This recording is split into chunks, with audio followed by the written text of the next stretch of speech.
الرحمن الرحيم الحمد لله رب العالمين الصلاة والسلام عليك يا رسول الله الصلاة والسلام عليك يا حبيب الله الصلاة والسلام عليك يا سيد المرسلين باب بيان كون الإيمان بالله تعالى أفضل الأعمال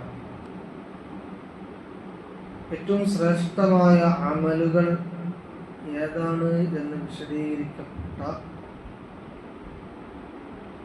ആ കാര്യങ്ങൾ ചർച്ച ചെയ്യുന്ന ഒരു ബാബ്, ഒരു അധ്യായം. നബി സല്ലല്ലാഹു അലൈഹി വസല്ലമ ജനങ്ങളെ ഏറ്റവും പിന്നാക്കം നിൽക്കുന്ന ഒരു സാമൂഹിക ചുറ്റുപാടിൽ നിന്ന് വിശ്വാസവും കർമ്മവും നന്മകളും പറഞ്ഞ് ഉയർത്തി കൊണ്ടുവരികയാണ് ചെയ്യുന്നത്. നന്മ എന്താണ് എന്നറിയാത്ത ഒരു സമൂഹം, എത്രത്തോളം മാതാപിതാക്കളോട് ബഹുമാനം പുലർത്തണം എന്ന നന്മ പോലും അറിയാത്ത സമൂഹം, അല്ലെങ്കിൽ മദ്യപാനം ഒരു തെറ്റാണ് എന്ന് പോലും അറിയാത്തൊരു സമൂഹം, അന്യ വ്യക്തിയെ ആക്രമിക്കൽ കുറ്റകരമാണ് എന്നറിയാത്ത ഒരു സമൂഹം, അങ്ങനെയുള്ള ഒന്നും അറിഞ്ഞുകൂടാത്ത, മൂല്യങ്ങളെക്കുറിച്ച് ബോധമില്ലാത്ത, നന്മയെക്കുറിച്ച് തിരിച്ചറിവില്ലാത്ത, ബന്ധങ്ങളെക്കുറിച്ച് മനസ്സിലാക്കാത്ത, മാതാപിതാക്കളുടെ ബന്ധങ്ങൾ, സൗഹൃദ ബന്ധങ്ങൾ, കുടുംബ ബന്ധങ്ങളുടെ മഹാത്മ്യമൊന്നും അറിയാത്ത ശൂന്യമായി നിൽക്കുന്ന ഒരു സമൂഹത്തിലാകുമോ നബി സല്ലല്ലാഹു അലൈഹി വസല്ലമ തങ്ങളെ പ്രബോധനം ചെയ്തത്. അതുകൊണ്ട് തന്നെ പടിപടിയായി നന്മകൾ പറഞ്ഞു, തത്വങ്ങൾ പറഞ്ഞു, തിന്മകളെ ഒഴിവാക്കണമെന്ന് ഉപദേശം കൊടുത്ത്, അങ്ങനെ പടിപടിയായിട്ടാണ് 23 വർഷക്കാലയളവിനാണ് ആ സമൂഹത്തെ നബി സല്ലല്ലാഹു അലൈഹി വസല്ലമ തങ്ങൾ മാറ്റിയെടുക്കുന്നത്.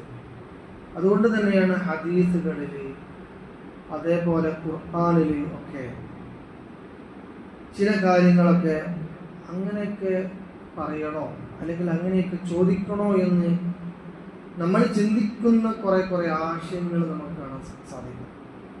അത്തരം ചില ആശയങ്ങൾ പറയുന്ന അധ്യായമാണ് നമ്മൾ പറയാൻ പോകുന്ന അധ്യായം. അബൂ ഹുറൈറ റളിയല്ലാഹു അൻഹു പറയുകയാണ്, അന്ന റസൂലുള്ളാഹി സ്വല്ലല്ലാഹു അലൈഹി വസല്ലം നബി സല്ലല്ലാഹു അലൈഹി വസല്ലമ തങ്ങളോട് ചോദിക്കപ്പെട്ടു. ഒരാൾ വന്ന് നബിയോട് ചോദിക്കപ്പെട്ടു എന്ന് പറയുന്നതിൽ ആ ചോദ്യകർത്താവ് ആരാണെന്ന് പോലും മഹാനായ അബൂ ഹുറൈറ റളിയല്ലാഹു അൻഹു ഓർത്തു വെച്ചിട്ടില്ല. കാരണം ആളുകൾ പ്രവാചകൻ സല്ലല്ലാഹു അലൈഹി വസല്ലമ തങ്ങളെ കേൾക്കാനും മനസ്സിലാക്കാനും അറിയാനും പ്രവാചകൻ പറയുന്ന പുതിയ ആശയങ്ങൾ ഉൾക്കൊള്ളാനും വേണ്ടി വിവിധ സ്ഥലങ്ങളിൽ നിന്ന്, വിവിധങ്ങളായ സന്ദർഭങ്ങളിൽ, വിവിധങ്ങളായ മജ്ലിസുകളിൽ ഇങ്ങനെ വന്നുകൊണ്ടിരിക്കും. പല ആളുകളും പല ചോദ്യങ്ങളും ചോദിക്കും. എന്നാലോ ഈ ചോദ്യകർത്താവ് ആരാണ് എന്നും, ആ ചോദ്യകർത്താവിൻ്റെ മാനസികമായ സാഹചര്യം എന്താണെന്നും, കുടുംബ പശ്ചാത്തലം എന്താണെന്നും, ജീവിത സാഹചര്യങ്ങൾ എന്താണെന്നും മഹാനായ മുഹമ്മദ് മുസ്തഫ സല്ലല്ലാഹു അലൈഹി വസല്ലമ തങ്ങൾക്കറിയാം. ഒന്നുകിൽ നേരിട്ടറിയാം, അല്ലെങ്കിൽ വഹി മുഖേനയുള്ള അറിവറിയാം, അല്ലെങ്കിൽ പ്രവാചകൻ ആ വ്യക്തിയെ നോക്കുമ്പോൾ തന്നെ ആ വ്യക്തി ഏതൊരു ഗണത്തിൽപ്പെട്ടതാണ്, ആ വ്യക്തിയുടെ ചോദ്യത്തിന് ഉദ്ദേശം എന്താണ്, ആ വ്യക്തി അതിൽ നിന്ന് ആഗ്രഹിക്കുന്നത് എന്താണ്, അല്ലെങ്കിൽ ആ വ്യക്തിയിൽ ഉണ്ടാകേണ്ട മാറ്റങ്ങൾ എന്താണ് എന്ന് മുഹമ്മദ് മുസ്തഫ സല്ലല്ലാഹു അലൈഹി വസല്ലമ തങ്ങൾക്കറിയാം. ആ ഒരു അറിവിൽ നിന്നാണ് മുഹമ്മദ് മുസ്തഫ സല്ലല്ലാഹു അലൈഹി വസല്ലമ തങ്ങൾ മറുപടി കൊടുക്കുക. അദ്ദേഹം ചോദിച്ചു, അയ്യുൽ അമലി അഫ്ളൽ, ഏറ്റവും ശ്രേഷ്ഠമായ അമൽ ഏതാണ്? ഏറ്റവും ശ്രേഷ്ഠമായ അമൽ ഏതാണ് എന്നാണ് അദ്ദേഹത്തിന് അറിയേണ്ടത്. അപ്പോൾ അദ്ദേഹത്തിന്റെ ഒരു അവസ്ഥ അനുസരിച്ചാണ് നബി സല്ലല്ലാഹു അലൈഹി വസല്ലം മാത്രമേ മറുപടി കൊടുക്കുന്നത്. അതാണ് ഏറ്റവും ശ്രേഷ്ഠമായ അമൽ ഏതാണ് എന്ന് പല ചോദ്യങ്ങളും വന്നിട്ടുണ്ട്. ആ ചോദ്യങ്ങൾക്കൊക്കെ ഒരേ ഉത്തരമല്ല പറഞ്ഞത്. ആളെ അവസ്ഥയും സാഹചര്യവും അയാൾക്ക് എന്താണോ ആവശ്യം അതും മനസ്സിലാക്കിയിട്ടാണ് നബി സല്ലല്ലാഹു അലൈഹി വസല്ലം മാത്രം മറുപടി പറഞ്ഞത്. ഈ വ്യക്തി ആരാണെന്ന് പോലും അറിയില്ല.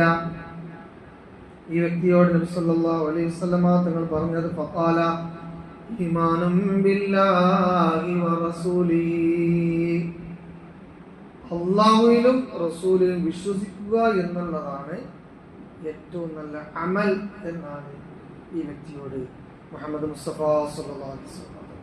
അപ്പം അതിൻ്റെ താല്പര്യം എന്താ?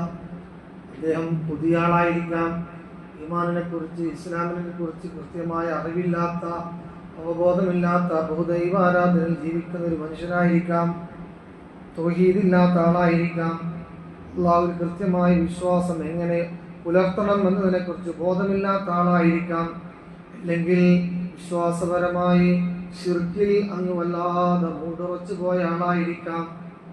ബഹുദൈവ ആരാധനയുടെ ലക്ഷണങ്ങൾ അയാളിൽ കാണാം, ശിർക്കിന്റെ ലക്ഷണങ്ങളിൽ അയാളിൽ കണ്ടെന്നിരിക്കാം.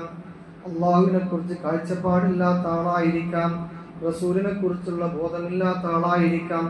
അതുകൊണ്ട് അദ്ദേഹത്തോട് ആദ്യം പറഞ്ഞത് ഏറ്റവും നല്ല അമൽ നീ അള്ളാഹുവിൽ വിശ്വസിക്കുക എന്നുള്ളതാണ്. ഏറ്റവും നല്ല അമൽ നബിയിൽ വിശ്വസിക്കുക എന്നുള്ളതാണ്.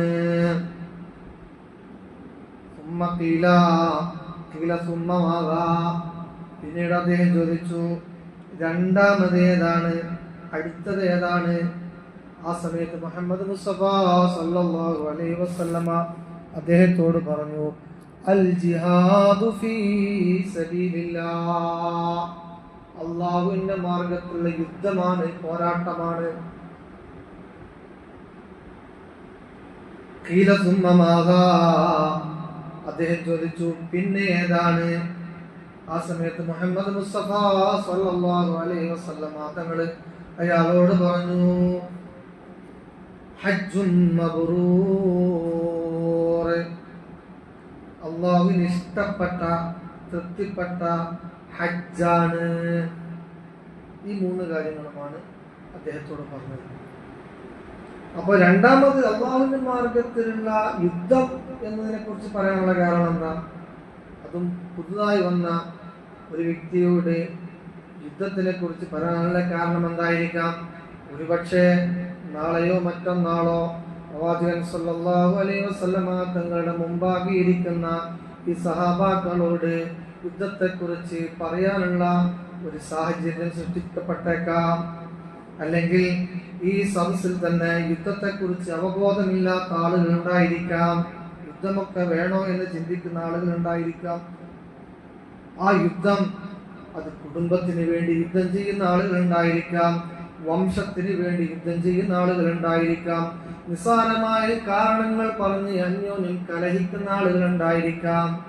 അവിടെയാണ് പ്രവാചകൻ സല്ലല്ലാഹു അലൈഹി വസല്ലമ ആ സമൂഹത്തിനെ പഠിപ്പിക്കുന്നത്, അൽ ജിഹാദു ഫീ സബീലില്ലാഹ്, നിങ്ങൾ രക്തം ഒഴുക്കുന്നത്, നിങ്ങൾ സമരം ചെയ്യുന്നത്, നിങ്ങൾ ജിഹാദ് ചെയ്യുന്നത്, നിങ്ങൾ മറ്റൊരു വിഭാഗവുമായി രക്തദൂഷിതമായ പോരാട്ടത്തിൽ ഏർപ്പെടുന്നത്, അത് നിങ്ങളുടെ വ്യക്തിപരമായ താല്പര്യങ്ങൾക്കാകാൻ പാടില്ല, വംശപരമായ താല്പര്യങ്ങൾക്കാകാൻ പാടില്ല, നിങ്ങളുടെ മികവ് പുലർത്താനാകാൻ പാടില്ല, നിങ്ങൾ വലിയ പോക്കിരിയാണെന്ന് അറിയിക്കാൻ വേണ്ടിയാകാൻ പാടില്ല, മറ്റൊരാളോടുള്ള വിരോധം തീർക്കാൻ വേണ്ടിയാകാൻ പാടില്ല, മറ്റൊരുത്തനെ ആക്രമിക്കാൻ വേണ്ടിയാകാൻ പാടില്ല, മറ്റൊരു കുടുംബത്തോടുള്ള അരിശം തീർക്കാൻ വേണ്ടിയാകാൻ പാടില്ല.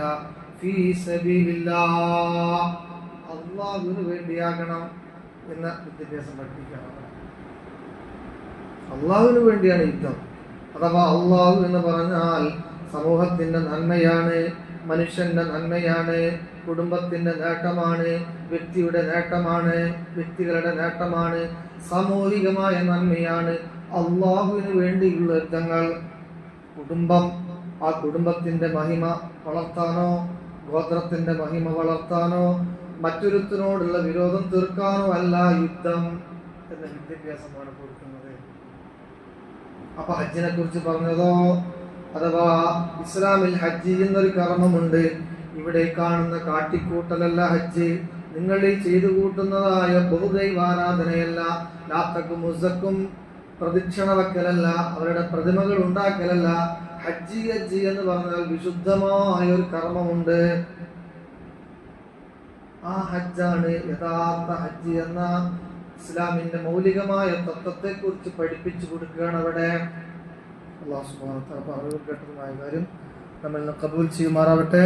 അസ്സലാമു അലൈക്കും വറഹ്മത്തുള്ളാഹി.